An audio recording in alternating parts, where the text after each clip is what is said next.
கிதியோன் என்கிற ஒரு நீதி தலைவர்.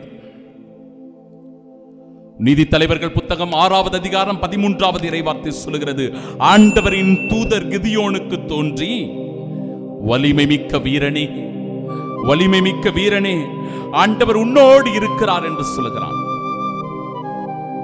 ஆண்டவர் உன்னோடு இருக்கிறார் என்று அவர் கேள்விப்பட்டவுடனே அவர் சொல்லுகிறார், என் தலைவரே, என் ஆண்டவரே, நீர் எம்மோடு இருக்கிறீர் என்றால் இப்பேற்பட்ட தீமைகள் எல்லாம் எதற்கு ஆண்டவரே எனக்கு நடக்கிறது?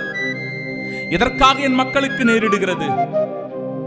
இதோ எல்லாரும் எங்களை பேசி கேலி கிண்டல் செய்கிறார்களே, இந்த மனிதன் கடவுளின் மீது நம்பிக்கை கொண்டிருந்தான், ஆனால் இப்பொழுது ஆண்டவர் அவனை கைவிட்டு விட்டார் என்று சொல்லி கேலி கிண்டல் செய்கிறார்களே. ஆண்டவர் சொல்லுகிறார், இதோ இதே ஆற்றலுடனே போ, இதே வல்லமையோடே செல், நான் உன்னோடு இருக்கிறேன், நீ கவலைப்படாதீர்கள் என்று சொல்லி அவரை அனுப்புகிறார். அவரும் சென்று வெற்றி பெறுவதை பார்க்கிறோம், வெற்றி கொள்வதை பார்க்கிறோம். சகோதரனே, சகோதரியே,